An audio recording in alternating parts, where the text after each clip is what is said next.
Hello student, welcome to HM classes. और आज हम बात करने वाले हैं केमिस्ट्री की यूनिट नंबर 14 है हमारे पास बायोमोलिक्यूल्स। ठीक है, ये जो यूनिट आती है हमारे पास आती है यूनिट नंबर 14 बायोमोलिक्यूल्स। ठीक है, इसके अंदर हम पढ़ते हैं कि बायोमोलिक्यूल्स क्या होते हैं। ठीक है, सबसे पहले हम स्टडी करेंगे what are biomolecules.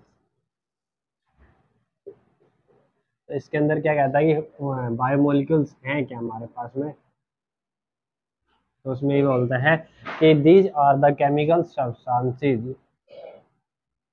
these are the chemical substances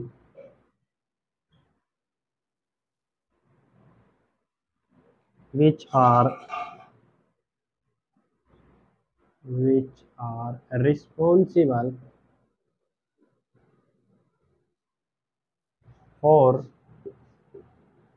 the basis of life, that is growth of life, growth and maintenance of life,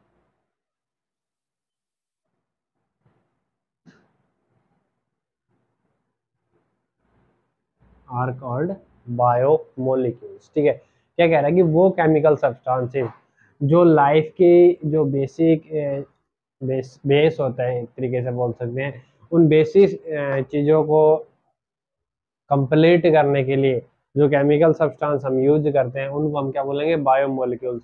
और वो बेसिस कौन कौन से आते हैं हमारे पास, growth and maintenance of life, यानी जो आपकी ह्यूमन बॉडी है या एनिमल्स है, जो भी लिविंग थिंग्स है, लिविंग थिंग्स की ग्रोथ के लिए एंड मेंटेनेंस के लिए। ठीक है, तो यहाँ पे लिख सकते हैं growth and maintenance of living things.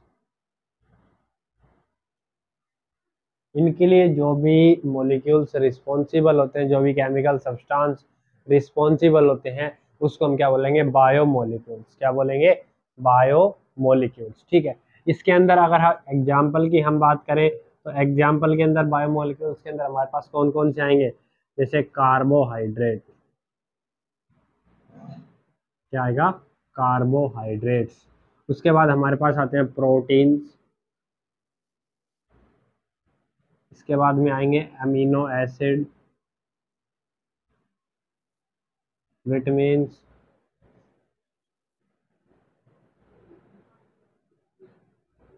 Nucleic acid.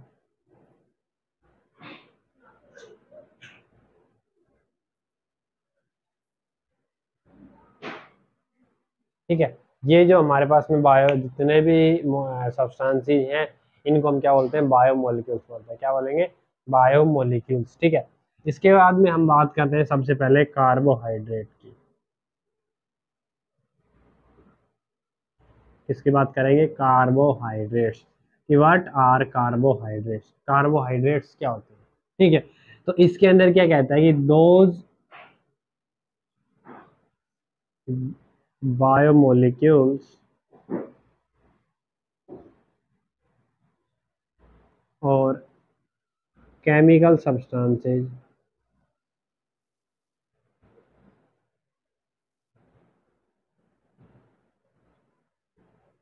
which contains only carbon, hydrogen and oxygen, in which oxygen and hydrogen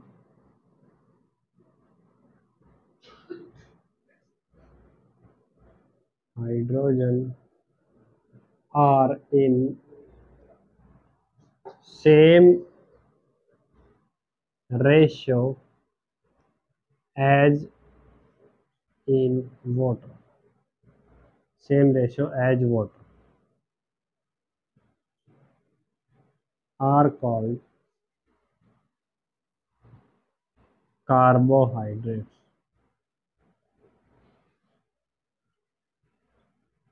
समझ में आया कुछ, क्या कह रहा है कि वो बायोमोलिक्यूल्स या केमिकल सब्सटेंस जो क्या कंटेन करते हैं, सिर्फ कार्बन, हाइड्रोजन एंड ऑक्सीजन, मतलब जिस भी सब्सटेंस के अंदर कार्बन, हाइड्रोजन और ऑक्सीजन होता है, और जो आपके ऑक्सीजन और हाइड्रोजन है वो उसी रेशियो में होने चाहिए जिस रेशियो में वो वाटर के अंदर प्रेजेंट होते हैं। ठीक है, तो वो जो हमारा सब्सटेंस रहेगा उसको हम क्या बोलेंगे, कार्बोहाइड्रेट। क्या बोलेंगे, कार्बोहाइड्रेट। ठीक है, इनका जो जर्नल फॉर्मूला आता है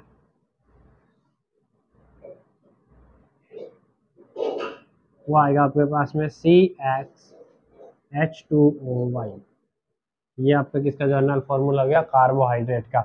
यानी वो सब्सटेंस जिसके अंदर क्या हो, कार्बन हो, हाइड्रोजन हो और ऑक्सीजन हो, और हाइड्रोजन और ऑक्सीजन उसी रेशियो में जिस रेशियो में किसमें होते हैं, कार्बन सॉरी वाटर के अंदर प्रेजेंट होते हैं, तो वो सब्सटेंस क्या कहलाएंगे, कार्बोहाइड्रेट कहलाएंगे। ठीक है, ये हमारी ओल्ड डेफिनेशन ऑफ कार्बोहाइड्रेट क्या है, ओल्ड डेफिनेशन ऑफ कार्बोहाइड्रेट्स। ठीक है, इसके बाद इसकी कुछ लिमिटेशंस थी जिनकी वजह से इस डेफिनेशन को चेंज किया गया था। लिमिटेशन क्या थी, उसके अंदर कहता था कि कुछ सब्सटेंस ऐसे होते हैं जैसे रेफिनोज हो गया,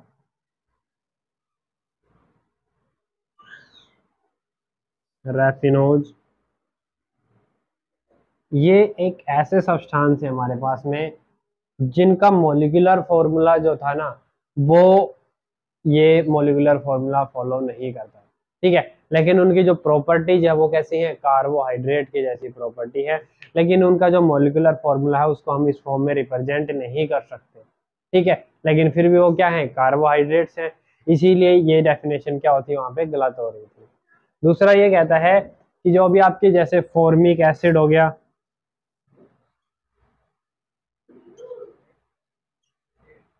एसिटिक एसिड, यानी मेनली आपके जो कार्बोक्सिलिक एसिड थे, इन कार्बोक्सिलिक एसिड का जो फॉर्मूला आता है उसको आप इस फॉर्म में रिप्रेजेंट कर सकते हो। जैसे अगर हम बात करें फॉर्मिक एसिड, यानी फॉर्मिक एसिड हमारे पास क्या हो जाएगा, HCOO sorry form aldehyde HCHO,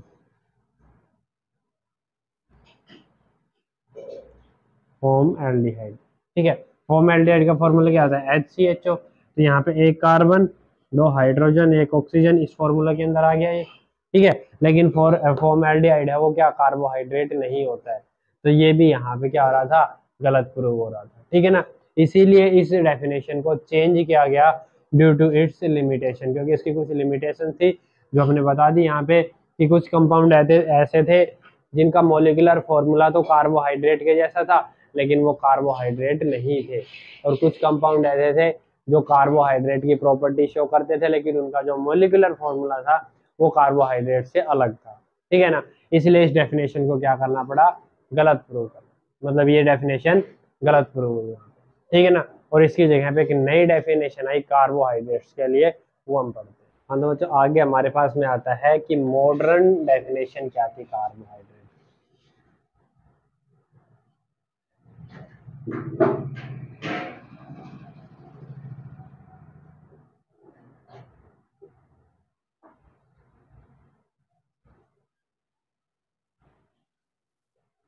इसके अंदर कहता है कि अगर हम बात करें मॉडर्न डेफिनेशन की तो उस डेफिनेशन को गलत होने की वजह से, मतलब उसकी लिमिटेशन होने की वजह से, तो लिमिटेशन को ओवरकम करते हुए एक नई डेफिनेशन दी गई कार्बोहाइड्रेट की, और वो क्या था, these are the polyhydroxy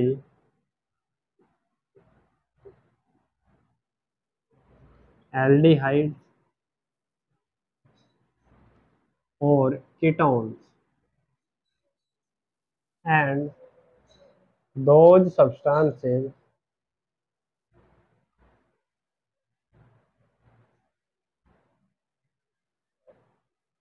which give these on hydrolysis are called carbohydrate। इसके अंदर देखो क्या कहता है कि अकॉर्डिंग टू मॉडर्न डेफिनेशन क्या कहता है कि जो आपके कार्बोहाइड्रेट थे वो क्या थे, पॉलीहाइड्रोक्सी एल्डिहाइड और कीटोन, यानी कोई भी एल्डिहाइड है या कीटोन है जिसके अंदर क्या है, पॉलीहाइड्रोक्सी यानी एक से ज्यादा OH ग्रुप प्रेजेंट है, तो इस टाइप के जो एल्डिहाइड और कीटोन्स हैं उनको हम क्या बोलेंगे, कार्बोहाइड्रेट बोलेंगे। या फिर हम बोल सकते हैं कि वो सब्सटेंस जिनका हम हाइड्रोलिसिस करवाएं तो हमें वहां से पॉलीहाइड्रोक्सी एल्डिहाइड मिले या पॉलीहाइड्रोक्सी कीटोन मिले, उस सब्सटेंस को हम क्या बोलेंगे, कार्बोहाइड्रेट्स। क्या बोलेंगे, कार्बोहाइड्रेट्स। क्लियर है सभी को। इसके बाद आता है क्लासिफिकेशन ऑफ कार्बोहाइड्रेट।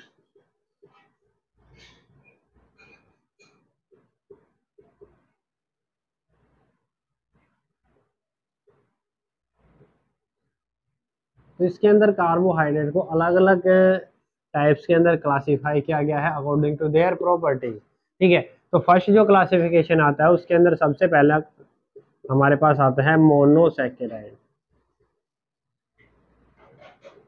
क्या आता है, मोनोसैकेराइड। ठीक है ना। कार्बोहाइड्रेट को यहाँ पे मेनली थ्री टाइप्स के अंदर क्लासिफाई किया जाता है। पहला मोनोसैकेराइड, दूसरा आपके पास आता है ओलिगोसैकेराइड।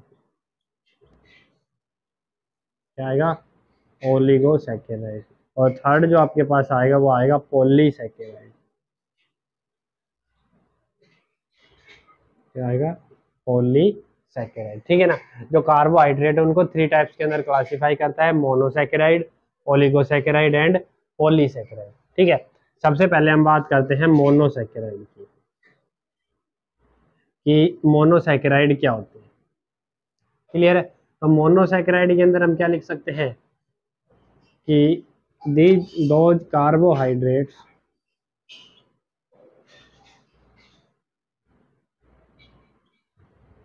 which cannot be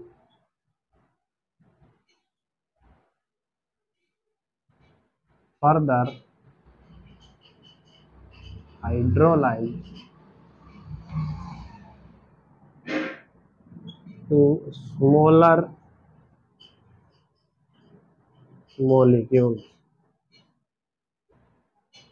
क्या कह रहा है कि वो कार्बोहाइड्रेट जिसको हम दोबारा से हाइड्रोलिसिस करवा के स्मॉल मॉलिक्यूल के अंदर ब्रेक ना कर सके, उस कार्बोहाइड्रेट को हम क्या बोलेंगे, मोनोसैकेराइड। क्या बोलेंगे, मोनोसैकेराइड। देखो मोनो का मतलब होता है सिंगल, और सैकेराइड जो है एक आपका ग्रीक वर्ड है सैकेराइड जिसका मतलब होता है शुगर।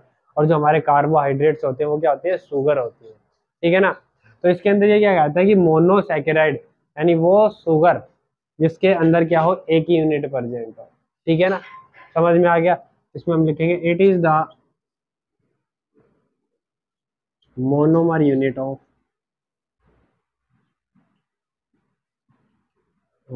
कार्बोहाइड्रेट्स। ये क्या होती है, कार्बोहाइड्रेट्स की मोनोमर यूनिट, मतलब सबसे छोटी यूनिट होती है जिसको हम बोलते हैं मोनोसैकेराइड। क्लियर है सभी को। एग्जाम्पल की अगर हम इसके अंदर बात करें तो एग्जाम्पल में आपके पास आ जाएगा glucose, fructose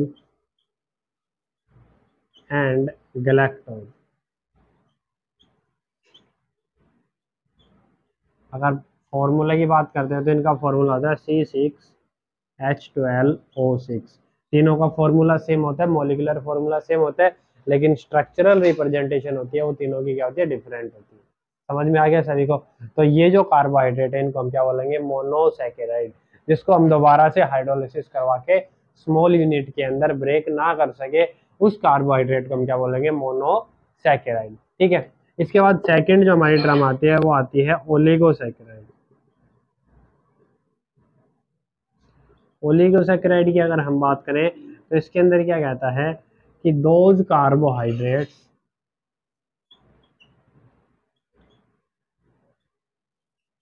those carbohydrates which upon hydrolysis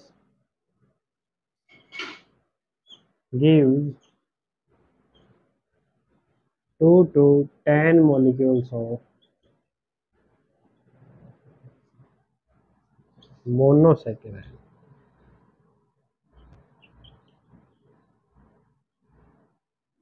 are called oligosaccharides।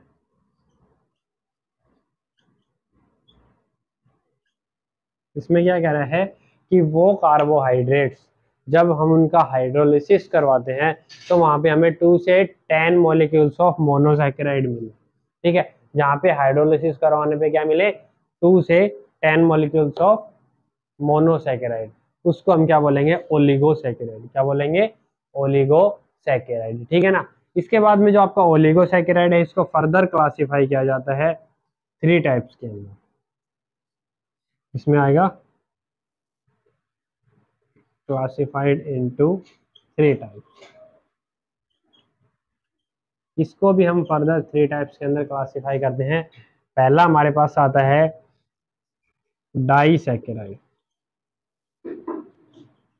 के अंदर जो हमारे पास पहला आता है वो आता है डाइसैकेराइड। डाइसैकेराइड की अगर हम बात करें तो डाइसैकेराइड कौन से रहेंगे, carbohydrate which upon hydrolysis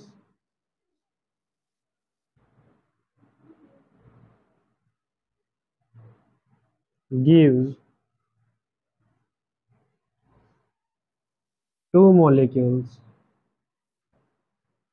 of monosaccharide। क्या कह रहा है कि वो कार्बोहाइड्रेट जब हम उनका हाइड्रोलिसिस करवाते हैं तो हमें क्या मिलते हैं, 2 मॉलिक्यूल्स ऑफ मोनोसैकेराइड मिलते हैं। उसको हम क्या बोलेंगे, डाई। डाई का मतलब 2, सैकेराइड का मतलब जो आपकी मोनोमर, सबसे स्मॉलर मोनोमर यूनिट है वो है। ठीक है, तो डाई का मतलब जिसके अंदर 2 मोनोसैकेराइड मिले, उसको हम क्या बोलेंगे, डाइसैकेराइड। एग्जाम्पल की अगर हम बात करें तो एग्जाम्पल हमारे पास इसके अंदर क्या आएगा, ग्लूकोज, नहीं सॉरी, एग्जाम्पल इधर में आ जाएगा सुक्रोज, माल्टोज एंड लैक्टोज। ठीक है, क्योंकि जब हम सुक्रोज का हाइड्रोलाइसिस करवाते हैं तो यहाँ से हमारे पास मिलता है ग्लूकोज प्लस फ्रक्टोज। जब माल्टोज का हाइड्रोलाइसिस करवाएंगे तो हमें मिलेंगे 2 मॉलिक्यूल्स ऑफ ग्लूकोज। और जब लैक्टोज का हाइड्रोलाइसिस करवाते हैं तो हमें मिलता है glucose plus galactose. Glucose plus galactose. ठीक है, तो ये हमारे पास कौन सा आएगा, डाइसैकेराइड। इसके बाद में बात करते हैं हम इसके नेक्स्ट टाइप की, ओलिगोसैकेराइड का अगला जो टाइप आता है ट्राइसैकेराइड। हाँ तो बच्चों, ओलिगोसैकेराइड का अगला जो हमारा टाइप आता है वो आता है ट्राइसैकेराइड। ये व्हाट आर ट्राइसैकेराइड, तो इसमें क्या होगा, which upon hydrolysis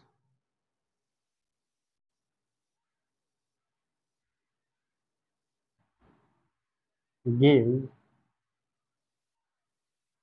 3 molecules of monosaccharide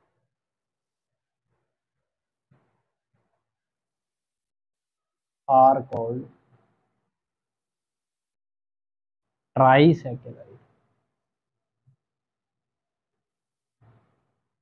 क्या कह रहा है कि वो कार्बोहाइड्रेट जब हम उनका हाइड्रोलिसिस करवाते हैं तो वहां से हमें कितने मिले, 3 मॉलिक्यूल्स ऑफ मोनोसैकेराइड मिले, उसको हम क्या बोलेंगे, ट्राइसैकेराइड। क्या बोलेंगे, ट्राइसैकेराइड।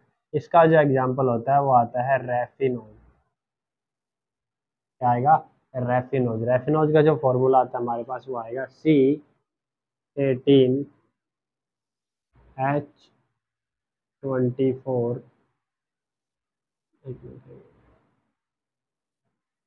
H32, और ओ आ जाएगा हमारे पास 16, ओ 16। ठीक है ना, यहाँ से हमारे पास ये हो जाएगा 35। ठीक है, ये हमारे इसका फॉर्मूला आएगा ट्राइसैकेराइड का, क्योंकि जब हम इसका हाइड्रोलिसिस करवाते हैं तो यहाँ से हमारे पास मिलता है 1 ग्लूकोज।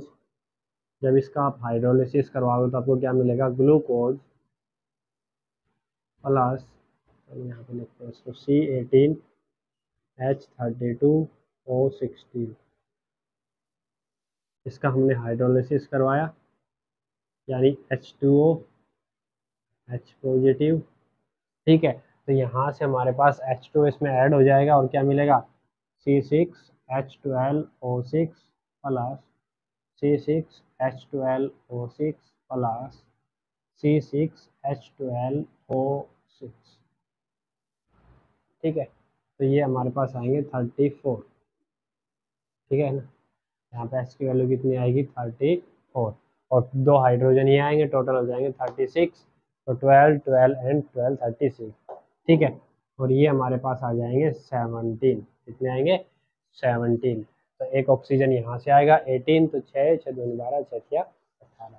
ठीक है, आ गया समझ में। तो यहाँ पे जब हमने रेफिनोज का हाइड्रोलिसिस करवाया तो रेफिनोज से हमें क्या मिला, glucose plus fructose plus galactose. तो ये हमारा क्या कहलाएगा, ट्राईसैकेराइड कहलाएगा। क्या कहलाएगा, ट्राईसैकेराइड। इसके बाद अगला जो हमारे पास आता है थर्ड इसका टाइप, वो आता है टेट्रासैकेराइड।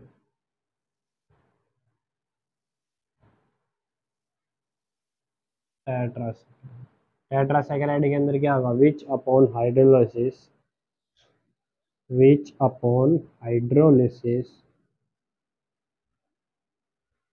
gives 4 molecules of monosaccharide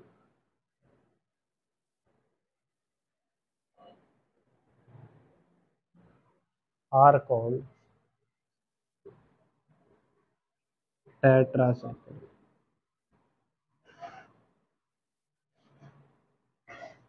ठीक है, क्या कह रहा है कि जब हम किसी भी कार्बोहाइड्रेट का हाइड्रोलिसिस कराएं और वहां से 4 मॉलिक्यूल ऑफ मोनोसैकेराइड मिले तो उसको हम क्या बोलेंगे, टेट्रासैकेराइड। एग्जाम्पल की अगर हम बात करें तो एग्जाम्पल होता है स्टार्चिरोज।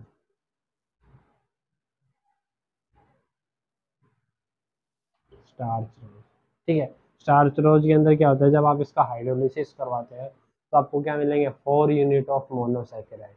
4 यूनिट का मतलब इसका जो फॉर्मूला आएगा आपके पास में वो आएगा C24H46 और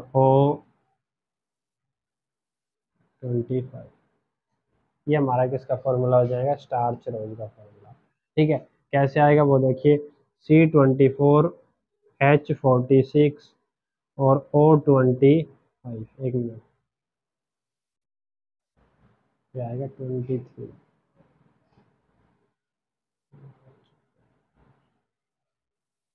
ठीक है, इसका हाइड्रोलिसिस करवाएंगे यानी H2O एंड H पॉजिटिव। तो यहाँ से क्या मिलेगा, C6H12O6 plus C6H12O6 plus 2 molecules of C6H12O6।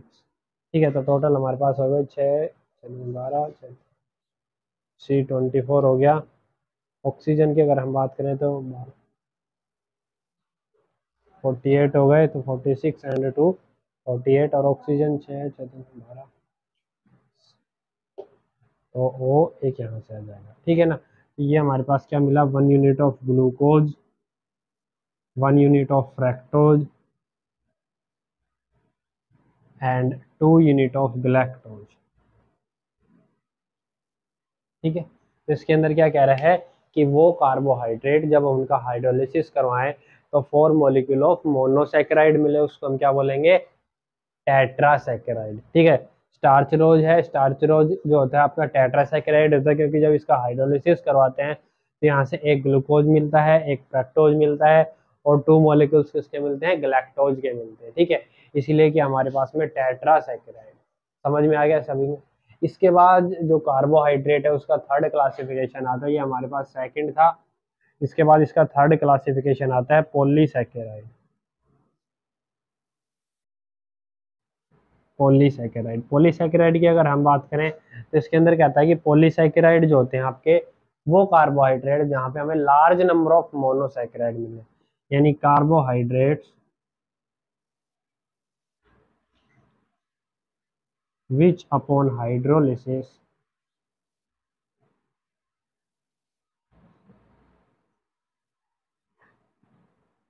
Give large number of monosaccharide.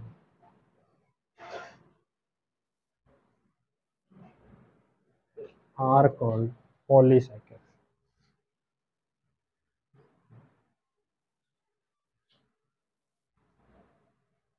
इसमें क्या कह रहा है कि जब भी हम किसी कार्बोहाइड्रेट का हाइड्रोलिसिस कराए और वहां से हमें लार्ज नंबर ऑफ क्या मिले, मोनोसैकेराइड मिले, तो उसको हम क्या बोलेंगे, पॉलीसैकेराइड। जर्नल फॉर्मूला की अगर हम बात करें तो इनका जो जर्नल फॉर्मूला होता है वो होता है CH2O और यहाँ पे N कितना आएगा, CH2ON। ठीक है, यहाँ पे जो आपकी N की वैल्यू होती है वो होती है 100 से लेके 3000 तक।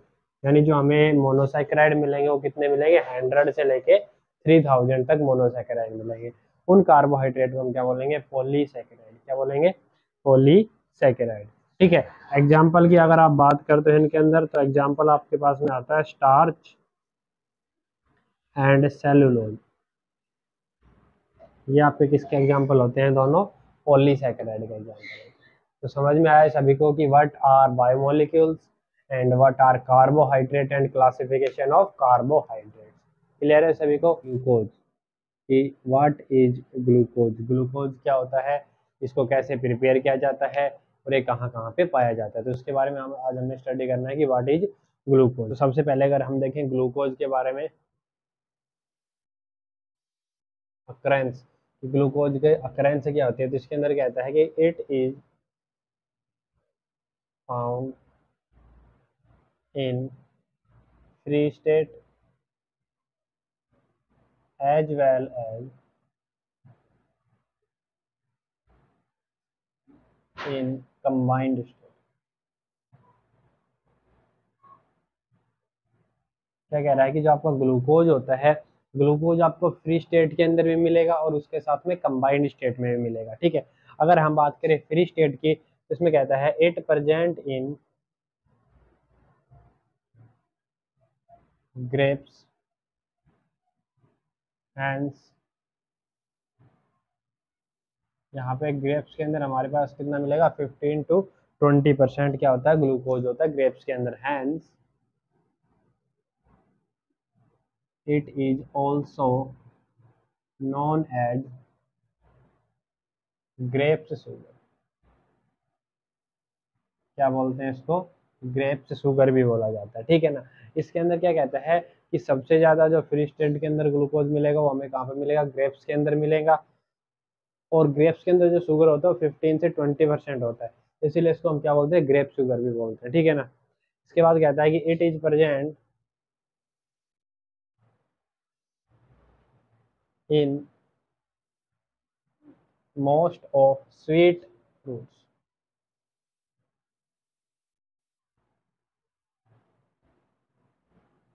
और ये हमें किस में मिलेगा, स्वीट फ्रूट्स एंड हनी। यानी जो आपके स्वीट फ्रूट्स होते हैं जैसे मैंगो हो गया, ऑरेंज, ठीक है, इनके अंदर ग्लूकोज प्रेजेंट होता है, प्लस में हनी जो होता है, हनी के अंदर भी ग्लूकोज पाया जाता है फ्री स्टेट के अंदर। ठीक है, उसके बाद में कहता है कि in combined state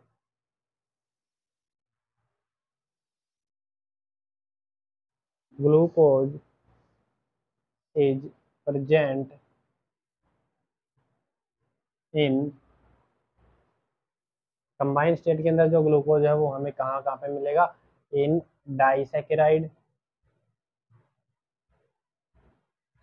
and polysaccharide.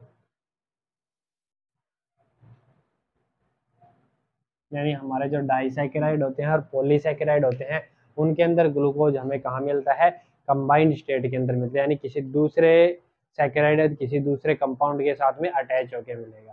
Clear है सभी को यहाँ तक। ठीक है ना। इसके बाद में अगर हम बात करें प्रिपरेशन ऑफ ग्लूकोज की, प्रिपरेशन ऑफ ग्लूकोज, तो प्रिपरेशन ऑफ ग्लूकोज के अंदर कहता है ग्लूकोज को हम अलग अलग मेथड से प्रिपेयर कर सकते हैं।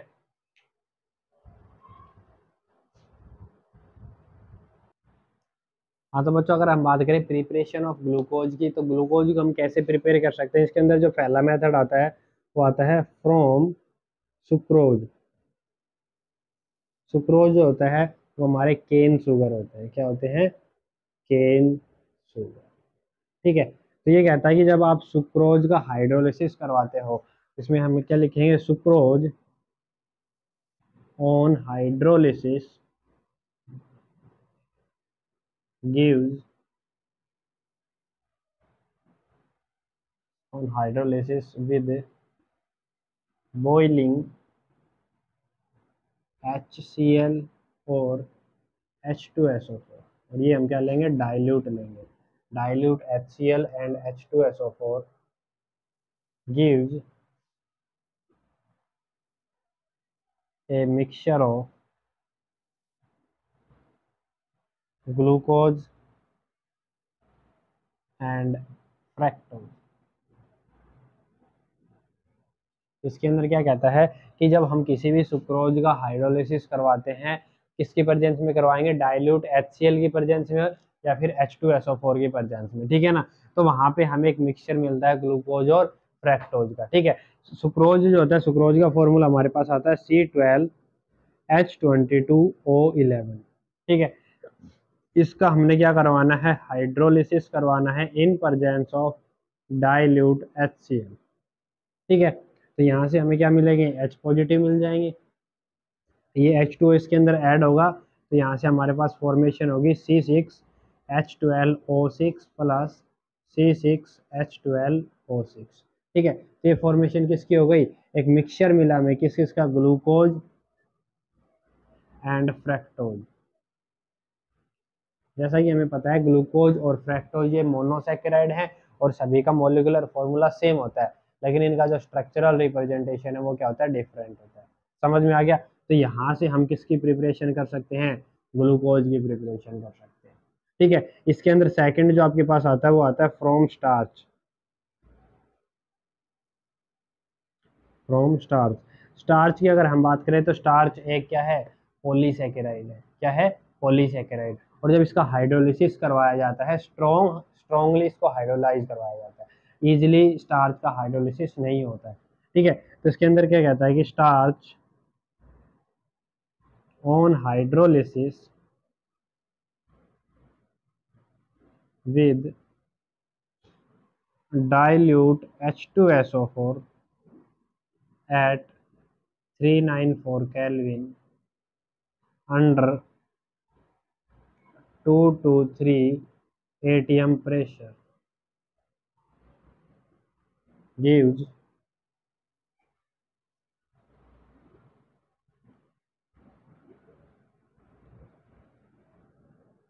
n molecules of ग्लूकोज, ठीक है। इसके अंदर क्या कह रहा है कि जो हमारा स्टार्च होता है, स्टार्च का हम फॉर्मूला लेके चलेंगे C6H12O6, और ये कितने, n मॉलिक्यूल्स, ठीक है। इनका हाइड्रोलिसिस करवाएंगे इन प्रेजेंस ऑफ NH2O, और यहाँ पे हाइड्रोलिसिस होगा H2SO4 की प्रेजेंस में। इसको हीट करेंगे 394 kelvin temperature and 2 to 3 atm pressure के ऊपर। जब इसको हीट किया जाएगा और इसका हाइड्रोलिसिस करवाएंगे तो यहाँ से हमारे पास n मॉलिक्यूल्स ऑफ C6H12O6 की फॉर्मेशन होगी, और ये हमारे पास क्या बनेगा, ग्लूकोज बनेगा। इसकी फॉर्मेशन हो जाएगी, ग्लूकोज की फॉर्मेशन हो जाएगी। समझ में आ गया। तो ये था फॉर प्रिपरेशन ऑफ ग्लूकोज, कि हम ग्लूकोज को सुक्रोज से भी प्रिपेयर कर सकते हैं और दूसरा स्टार्च से भी। यानी जब सुक्रोज और स्टार्च दोनों का हाइड्रोलिसिस करवाया जाता है in presence of acid on heating it gives glucose, तो वो हमें क्या देंगे, ग्लूकोज की फॉर्मेशन करेंगे वहाँ पे। समझ में आ गया, क्लियर है सभी को, ठीक है। इसके बाद में हम पढ़ते हैं कि जो आपका ग्लूकोज है उसका स्ट्रक्चर कैसा होता है, यानी स्ट्रक्चर ऑफ ग्लूकोज। तो बच्चों अगला जो हमारा टॉपिक आता है वो आता है स्ट्रक्चर ऑफ ग्लूकोज, यानी जो आपका ग्लूकोज होता है इसका स्ट्रक्चर कैसा आएगा, ठीक है। तो स्ट्रक्चर ऑफ ग्लूकोज के अंदर क्या कहता है कि molecular formula of glucose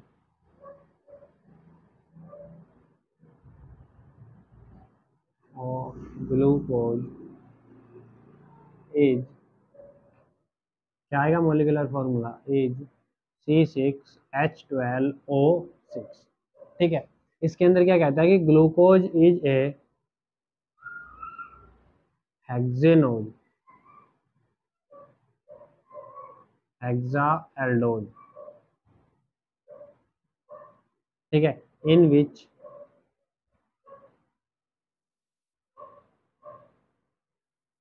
it contains,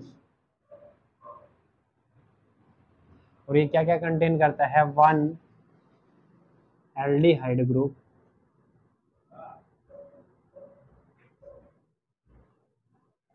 comma one primary alcohol, comma one sorry four secondary alcohol. ठीक है, यानी जो आपका ग्लूकोज होता है उसके अंदर क्या होता है, एक हेक्सा एल्डोज होता है ये, जिसके अंदर ये कंटेन करता है एक एल्डिहाइड ग्रुप, एक प्राइमरी अल्कोहल, और चार क्या रहेंगे हमारे पास, सेकेंडरी अल्कोहल रहेंगे। तो अगर स्ट्रक्चर की फॉर्म में बात करें तो मेनली इसका जो स्ट्रक्चर आता है वो हमारे पास आएगा CHO,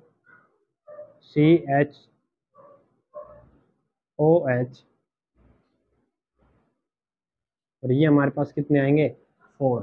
ठीक है, उसके बाद में आपके पास में आएगा CH2OH। ठीक है, तो ये तो हमारा क्या हो गया, एल्डिहाइड ग्रुप हो गया।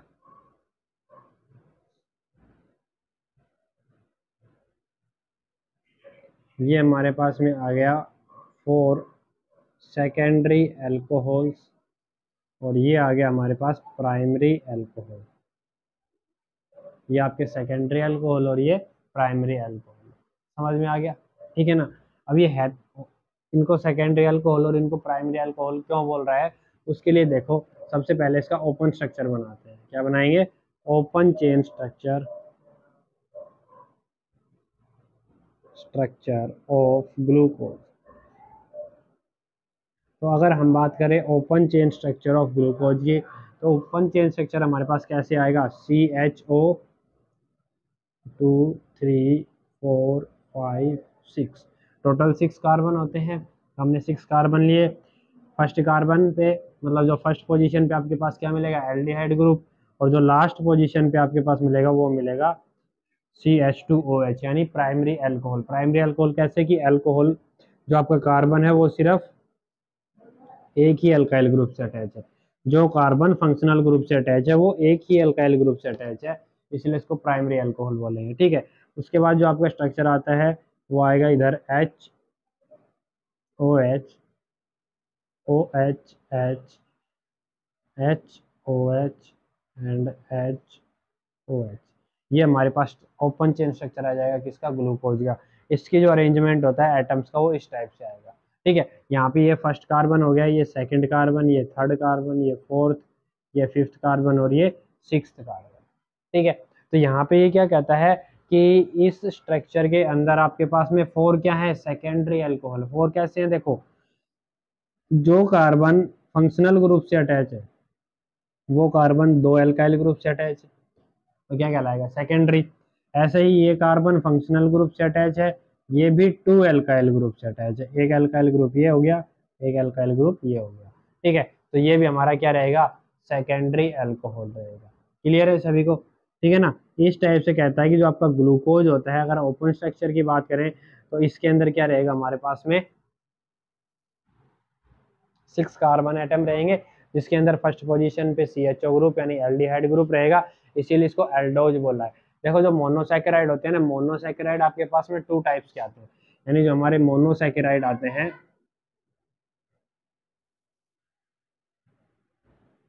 जो मोनोसैकेराइड होते हैं वो हमारे पास 2 टाइप के होते हैं। फर्स्ट होते हैं एल्डोज, और सेकंड जो होता है वो होता है कीटोज, एल्डोज एंड कीटोज। तो अगर हम बात करें एल्डोज की, तो एल्डोज क्या रहेंगे, वो मोनोसैकेराइड जिसके अंदर क्या हो, CHO ग्रुप कंटेन करता हो। जो CHO ग्रुप को कंटेन करेगा वो एल्डोज कहलाएगा, और जो हमारे पास में C double bond O group contain करेगा यानी कीटोन ग्रुप कंटेन करेगा, उसको हम क्या बोलेंगे, कीटोज बोलेंगे। ठीक है, तो जैसे ग्लूकोज है वो एक एल्डोज है, लेकिन जो आपका फ्रक्टोज होता है वो क्या होता है, कीटोज होता है, क्योंकि यहाँ पे सेकंड नंबर पे क्या अटैच होता है, कीटोन ग्रुप अटैच होता है ग्लूकोज फ्रक्टोज के अंदर।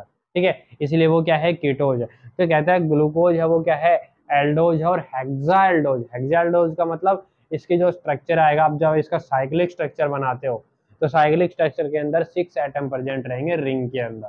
ठीक है, इसीलिए इसको क्या बोला जाता है, हेक्सा एल्डोज बोला जाता है। समझ में आ गया सभी को। तो ये हमारे पास है open chain structure of glucose. Clear है यहाँ तक सभी को? ठीक है। अब इसके बाद में क्या कहता है कि इस ओपन चेन स्ट्रक्चर के कुछ लिमिटेशन थे कि कई ऐसे कंपाउंड है जिनके साथ में ओपन चेन स्ट्रक्चर रिएक्ट नहीं कर सकता है। ठीक है, तो ऐसी कुछ लिमिटेशन थी, उन लिमिटेशन की वजह से इसका एक स्ट्रक्चर बनाया गया है जिसको बोलते हैं साइक्लिक स्ट्रक्चर ऑफ ग्लूकोज। क्या बोलेंगे? Cyclic structure of glucose. ठीक है, तो इसके बाद में हम पढ़ते हैं कि साइक्लिक स्ट्रक्चर ऑफ ग्लूकोज क्या होता है। हाँ तो बच्चों अगला जो हमारा टॉपिक आता है वो आता है साइक्लिक स्ट्रक्चर ऑफ ग्लूकोज, कि ग्लूकोज का साइक्लिक स्ट्रक्चर कैसा होता है।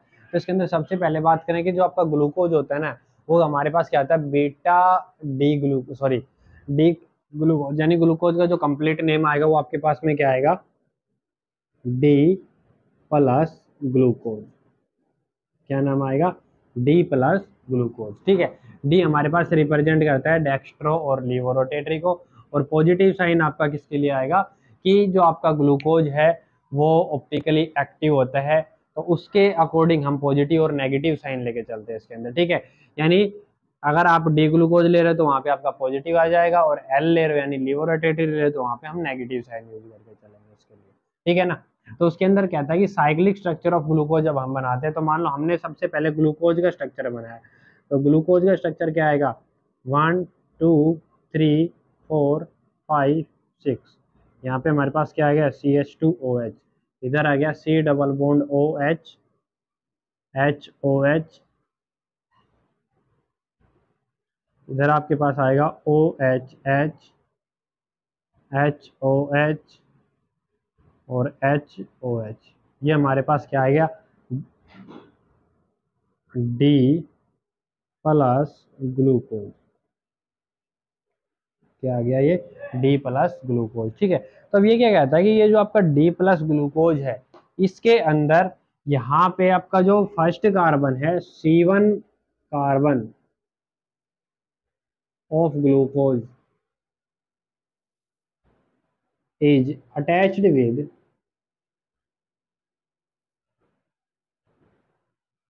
C5 carbon of glucose.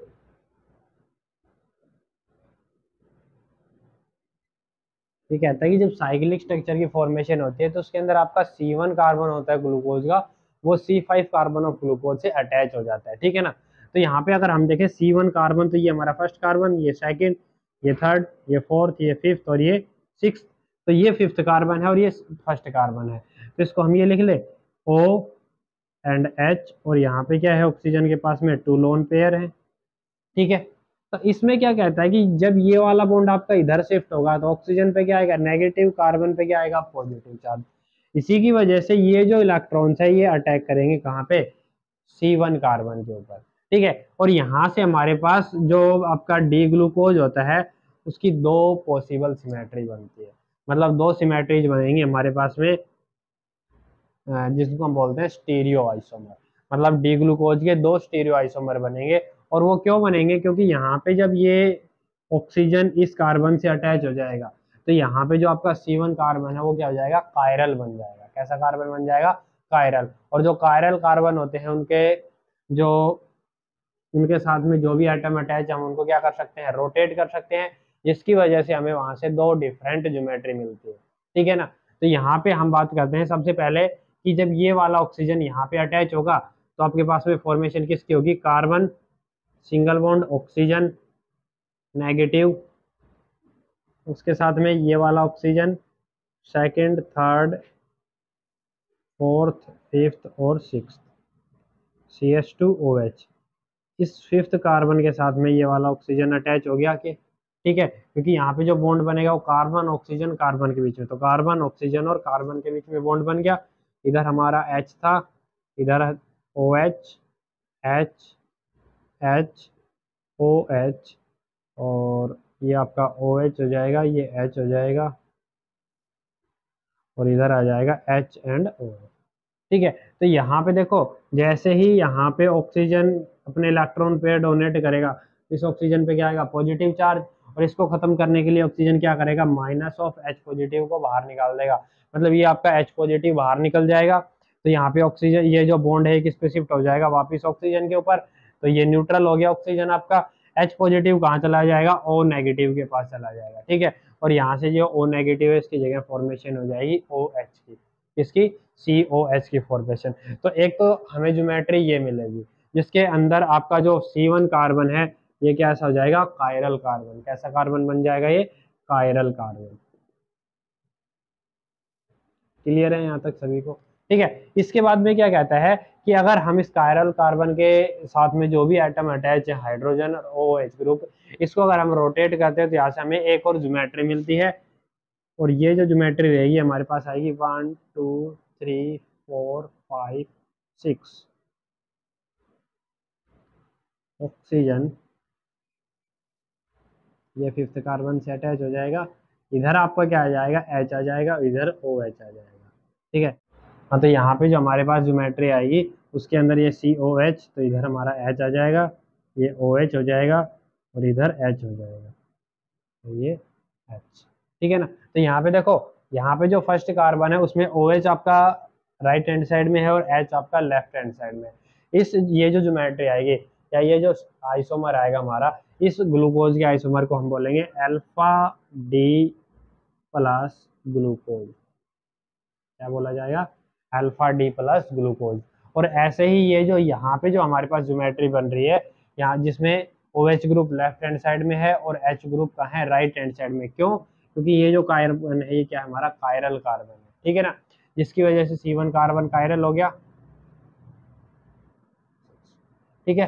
तो इसी की वजह से हमारे पास में यहाँ पे जो फॉर्मेशन होगी, ये जो स्टीरियो आइसोमर बनेगा, इसको हम क्या लिखेंगे, बीटा डी प्लस ग्लूकोज। ये हमारा क्या कहलाएगा, बीटा डी प्लस ग्लूकोज।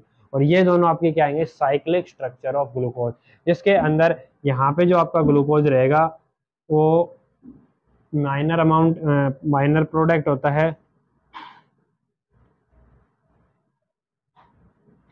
ये हमारे पास आएगा माइनर प्रोडक्ट। माइनर प्रोडक्ट के अंदर हम बोल सकते हैं कि आपके पास आएगा अराउंड 34%। कितना आएगा, 34%, नहीं सॉरी 36% के अराउंड आएगा। ठीक है ना। और यहाँ पे जो हमारे पास प्रोडक्ट बनेगा वो बनेगा 64% के अराउंड। तो ये हमारा क्या हो जाएगा, मेजर प्रोडक्ट हो जाएगा। कौन सा प्रोडक्ट आएगा, मेजर प्रोडक्ट। क्लियर है सभी को? ठीक है। तो ये हमारा साइक्लिक स्ट्रक्चर ऑफ ग्लूकोज। तो आज हमने स्टडी किया है कि what is glucose, preparation of glucose, occurrence and structure of glucose. ठीक है। इसमें ये जो स्ट्रक्चर बनाया है इसको बोलते हैं फिशर प्रोजेक्शन। क्या बोला जाएगा इस स्ट्रक्चर को, फिशर प्रोजेक्शन, फिशर प्रोजेक्शन। ठीक है। इसके बाद स्टडी करना है कि Haworth projection of glucose and what is fructose. Clear है सभी को? फ्रैक्टोज में कहता है कि it is the most important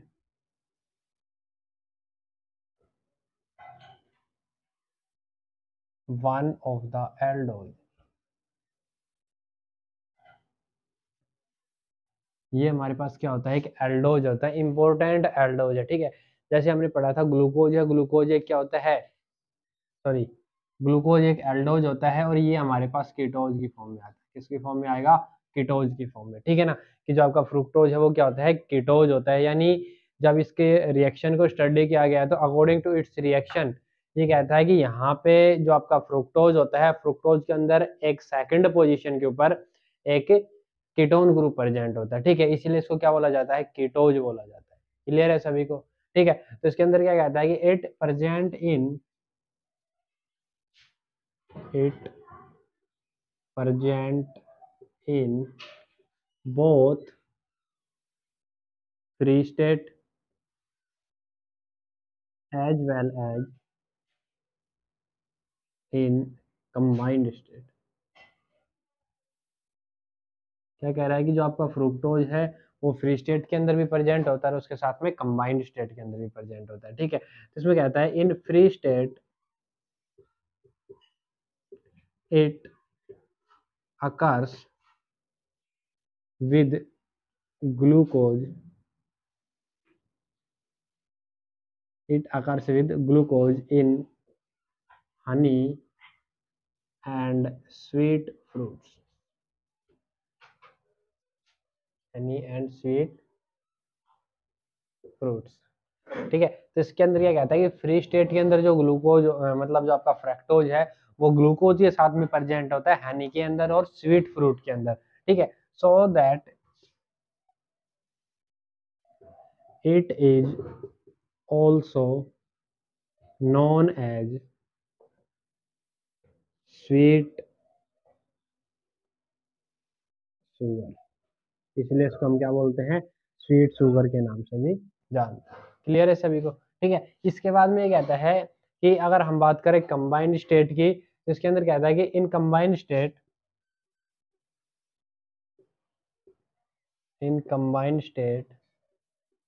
it present in disaccharide and polysaccharide. इसमें क्या कह रहा है कि अगर कंबाइंड स्टेट की बात करते हैं तो कंबाइंड स्टेट के अंदर ही हमारे पास कहाँ पे प्रेजेंट होता है, डाइसैकेराइड के अंदर प्रेजेंट होता है और पॉलीसैकेराइड के अंदर प्रेजेंट होता है। तो क्लियर है यहाँ तक सभी को कि जो फ्रुक्टोज है वो एक इंपॉर्टेंट कीटोज है, मतलब यहाँ पे कीटोन ग्रुप प्रेजेंट होता है, ठीक है। इसके अंदर ये जो आपका फ्रुक्टोज होता है ये फ्री स्टेट में भी मिलता है as well as combined state में मिलता है। फ्री स्टेट के अंदर जो आपका फ्रुक्टोज है वो हमें किस में मिलेगा, हनी के अंदर मिलेगा और स्वीट फ्रूट्स के अंदर मिलेगा, और इसीलिए इसको स्वीट शुगर भी बोला जाता है। क्लियर है, ठीक है। उसके बाद कहता है कि अगर हम बात करें कंबाइंड स्टेट की, तो कंबाइंड स्टेट के अंदर जो ग्लूकोज है, सॉरी फ्रुक्टोज है, वो हमें डाइसैकेराइड और पॉलीसैकेराइड के अंदर मिलता है। क्लियर है यहाँ तक सभी को। इसके बाद बात करते हैं structure, preparation of fructose. Preparation of fructose, preparation of fructose के अंदर कहता है कि फ्रुक्टोज को हम कहाँ से प्रिपेयर कर सकते हैं। तो सबसे पहले जो हमें पता है कि जब भी हम सुक्रोज का हाइड्रोलिसिस करवाते हैं, सुक्रोज है, सुक्रोज का फॉर्मूला होता है C12H22O11। सुक्रोज आ गया हमारे पास में, इसका जब हम हाइड्रोलिसिस करवाएंगे इन प्रेजेंस ऑफ एसिड, तो वहां से हमें H पॉजिटिव आयन मिल जाएंगे, ठीक है। या फिर यहाँ पे हम एंजाइम भी यूज कर सकते हैं, सुक्रेज एंजाइम, ठीक है। तो इसका जब हाइड्रोलिसिस करवाएंगे तो यहाँ से हमारे पास फॉर्मेशन किसकी हो जाएगी, C6H12O6 प्लस C6H12O6। तो यहाँ से एक जो फॉर्मेशन होती है हमारे पास वो ग्लूकोज की फॉर्मेशन होती है, और दूसरी जो फॉर्मेशन आएगी वो किसकी आएगी, फ्रुक्टोज की फॉर्मेशन आएगी, ठीक है ना। तो फ्रुक्टोज को अगर प्रिपेयर करना है तो वहां पे हम सुक्रोज का हाइड्रोलिसिस करवाएंगे, तो वहां से हमें क्या मिलेगा, फ्रुक्टोज मिलेगा, ठीक है। तो यहाँ से अगर हम इसका मोलिकुलर फॉर्मूला देखें तो molecular formula of fructose, fructose का मोलिकुलर फॉर्मूला क्या आएगा हमारे पास, C6H12O6, ठीक है। तो ये क्या कहता है कि जब इसकी रिएक्शन को स्टडी किया गया था, यानी जो आपका फ्रुक्टोज है इसकी रिएक्शन करवाई गई और रिएक्शन को स्टडी किया गया, तो वहां पे हमें पता लगा कि जो फ्रुक्टोज है इसके अंदर 6 कार्बन एटम की चेन होती है, एक स्ट्रेट चेन होती है 6 कार्बन एटम की, जहां पे सेकंड नंबर पे आपके पास में क्या प्रेजेंट रहेगा, ओ सीओ ग्रुप यानी कीटोन ग्रुप प्रेजेंट होता है, ठीक है। इसीलिए जो फ्रुक्टोज है उसको कीटोज के अंदर रखा जाता है, और ग्लूकोज के अंदर जब हम स्टडी करते हैं तो ग्लूकोज के अंदर फर्स्ट पोजीशन पे CHO ग्रुप मिलता है, इसलिए इसको एल्डोज के अंदर रखा जाता है। क्लियर है आतंक सभी को। इसके बाद हम स्टडी करेंगे स्ट्रक्चर ऑफ फ्रुक्टोज। इसके अंदर हमारे पास सिंपल स्ट्रक्चर ऑफ फ्रुक्टोज आएगा और साइक्लिक स्ट्रक्चर ऑफ फ्रुक्टोज है। हाँ तो बच्चे यहाँ पे अगले जो हमारा टॉपिक आता हुआ था स्ट्रक्चर ऑफ फ्रुक्टोज। तो स्ट्रक्चर ऑफ फ्रुक्टोज के अंदर क्या कहता है, इसका जो मोलिकुलर फॉर्मूला रहेगा, मोलिकुलर फॉर्मूला क्या आएगा फ्रुक्टोज का, तो हमारे पास क्या रहेगा, C6H12O6। ये क्या आएगा, मोलिकुलर फॉर्मूला ऑफ फ्रुक्टोज, ठीक है। तो इसके अंदर क्या कहता है कि in reaction study of fructose it is found that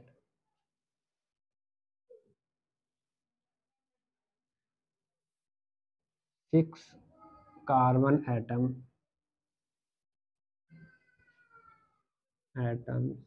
are arranged in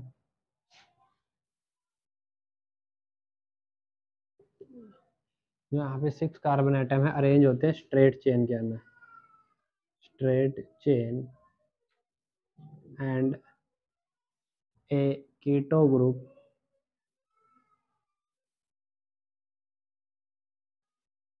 is present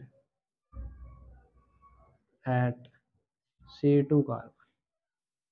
ठीक है, कि जब इसकी रिएक्शन स्टडी हुई तो उसके अंदर क्या मिला कि 6 कार्बन एटम जो है वो आपके स्ट्रेट चेन के अंदर अरेंज होते हैं, और जहां पे सेकंड पोजीशन पे यानी सेकंड कार्बन के ऊपर क्या आएगा आपका कीटोन ग्रुप प्रेजेंट होता है। ठीक है, इसके बाद कहता है the correct it belongs to D series and is लेवोरोटेटरी।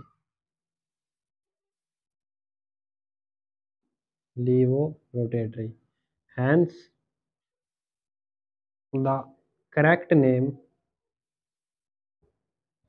of fructose is, इसका जो करेक्ट नेम आएगा वो क्या आएगा डी, क्योंकि डी सीरीज से बिलोंग करता है, तो डी हाइफन लेवोरोटेटरी के हम लगाते हैं नेगेटिव और फ्रक्टोज, तो ये हमारा क्या आएगा correct name of fructose D minus fructose. ठीक है, और अगर हम ग्लूकोज की बात करें तो यहाँ पे हमारे पास ग्लूकोज का नाम क्या आता है डी प्लस ग्लूकोज। क्या आएगा डी प्लस ग्लूकोज, क्यों, क्योंकि ग्लूकोज भी डी सीरीज से ही बिलोंग करता है, लेकिन ये क्या होता है डेक्स्ट्रो रोटेटरी होता है। क्या होता है डेक्स्ट्रो रोटेटरी। समझ में आ गया सभी को, तो ये हमारे पास क्या आ जाएगा name of fructose is D minus fructose. ठीक है, उसके बाद स्ट्रक्चर की बात करें तो इसके अंदर क्या कहता है हमारे पास क्या रहेगा CH2OH 2 3 4 5 6, और 6 कार्बन पे भी क्या मिलेगा हमें CH2OH मिलेगा। ठीक है, इसके बाद कहता है ये फर्स्ट कार्बन हो गए, सेकंड, ये थर्ड, ये फोर्थ, ये फिफ्थ, और ये 6 कार्बन। ठीक है, तो आपका जो सेकंड कार्बन है इसके ऊपर एक कीटोन ग्रुप प्रेजेंट होता है, तो हमने कीटोन ग्रुप लगा दिया। बाकी जो आपके पास बच गया उसके ऊपर क्या लगाएंगे HOH HOH एंड OH। ठीक है, ये हमारा किसका स्ट्रक्चर आ जाएगा फ्रुक्टोज का स्ट्रक्चर आ जाएगा। क्लियर है सभी को, समझ में आ गया। ठीक है, इसके बाद देखिए यहाँ पे क्या कहता है, ये तो आपका हो गया सिंपल स्ट्रक्चर ऑफ फ्रुक्टोज। अगर हम बात करें साइक्लिक स्ट्रक्चर ऑफ फ्रुक्टोज की, तो साइक्लिक स्ट्रक्चर के अंदर क्या कहता है कि जो आपका 6th कार्बन है, 6th कार्बन का जो OH ग्रुप है वहां से आपका ऑक्सीजन अटैक करता है सेकंड कार्बन पे। ठीक है ना, यहाँ पे अटैक कैसे होगा वो देखिए, यहाँ पे हमारे पास क्या है OH है, OH है, तो यहाँ पे ऑक्सीजन के पास में हमारे पास 2 लोन पेयर प्रेजेंट है। ठीक है, ये वाला बॉन्ड यहाँ पे शिफ्ट होगा, तो इस कार्बन पे पॉजिटिव चार्ज आएगा, ऑक्सीजन के ऊपर नेगेटिव चार्ज आएगा। इसी की वजह से ये जो ऑक्सीजन है ये अटैक करेगा किसके ऊपर सेकंड कार्बन के ऊपर, और यहाँ से एक साइक्लिक स्ट्रक्चर की फॉर्मेशन हो जाएगी। ठीक है, अब देखो यहाँ पे जब ये अटैक करेगा तो ऑक्सीजन पे क्या आएगा पॉजिटिव चार्ज, और इस पॉजिटिव चार्ज को खत्म करने के लिए ये H पॉजिटिव को रिमूव कर देगा, तो बॉन्ड के दोनों इलेक्ट्रॉन्स कहाँ चले जाएंगे ऑक्सीजन की साइड में। ठीक है, और ये जो आपका H पॉजिटिव है ये आ जाएगा O नेगेटिव के पास और फॉर्मेशन कर लेगा OH की। ठीक है, तो यहाँ से कहता है कि यहाँ पे जो आपका C2 कार्बन है वो कायरल होता है, यानी इसके अंदर क्या रहेगा C2 carbon is chiral, becomes chiral,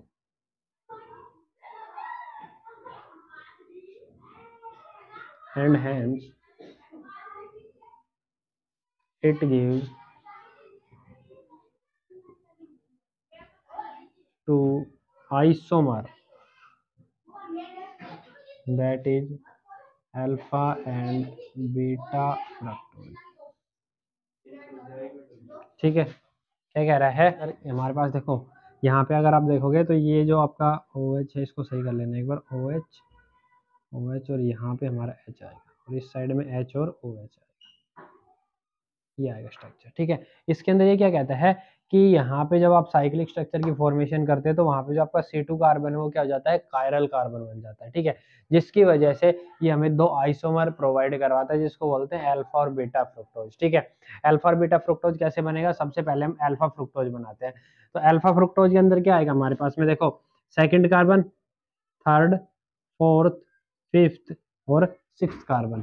ठीक है, सेकंड कार्बन पे एक साइड में अटैच है हमारा CH2OH, और दूसरी साइड में क्या अटैच है OH, क्योंकि ये ऑक्सीजन और यहाँ से H पॉजिटिव आ गया, इसके साथ में अटैच होगा तो ये OH बना लेगा, सिंगल बॉन्ड हो गया। ठीक है, उसके बाद में फर्स्ट वाला जो सेकंड वाला जो कार्बन है आपका, ये फर्स्ट कार्बन, ये सेकंड, ये third, fourth, fifth and sixth, ये अटैच रहेगा किससे, सिक्स्थ कार्बन से, ठीक है। और बाकी जो बच गया वो एच टी आ जाएगा, O H, O H, H, H, H and O H, ठीक है। ये जो फॉर्मेशन आएगी जिसके अंदर आपका CH2OH ग्रुप जो है वो कहाँ पे आ रहा है, लेफ्ट हैंड साइड में आ रहा है, उसको हम बोलेंगे अल्फा डी माइनस फ्रुक्टोज। क्या बोला जाएगा, अल्फा डी माइनस फ्रुक्टोज, ठीक है। ऐसे ही जब हम फॉर्मेशन करते हैं इसकी बीटा फ्रुक्टोज की, बीटा फ्रुक्टोज के अंदर क्या आएगा, आपका जो C2 कार्बन है इसकी सिमेट्री क्या हो जाएगी, चेंज हो जाएगी, ठीक है ना। तो यहाँ पे हमारे पास आएगा second, third, fourth, fifth and sixth. यहाँ पे आपका CH2OH आ जाएगा राइट हैंड साइड के अंदर, और बाकी आपका सेम टू सेम रहेगा। तो यहाँ पे हमारे पास क्या आ जाएगा, OH, इधर हमारे पास आएगा H, H एंड OH, इधर आएगा OH, OH एंड H, ठीक है। और जो सेकंड कार्बन है वो ऑक्सीजन के थ्रू कनेक्ट हो जाएगा किससे, सिक्स्थ कार्बन से। तो ये जो फॉर्मेशन होगी जिसके अंदर आपका OH ग्रुप कहाँ आ रहा है, लेफ्ट हैंड साइड में आ रहा है, इसको हम बोलेंगे beta D minus fructose, beta D minus fructose. Clear है सभी को। तो ये था हमारा स्ट्रक्चर ऑफ फ्रुक्टोज, जिसके अंदर हमने सिंपल स्ट्रक्चर ऑफ फ्रुक्टोज बनाया, साइक्लिक स्ट्रक्चर ऑफ फ्रुक्टोज बनाया, और साइक्लिक स्ट्रक्चर के अंदर हमारे पास दो स्ट्रक्चर मिले हमें, अल्फा फ्रुक्टोज और बीटा डी फ्रुक्टोज। क्लियर है सभी को यहाँ तक। ये जो हमने प्रोजेक्शन बनाया है इसको बोलते हैं फिशर प्रोजेक्शन। क्या बोला जाएंगे, फिशर प्रोजेक्शन।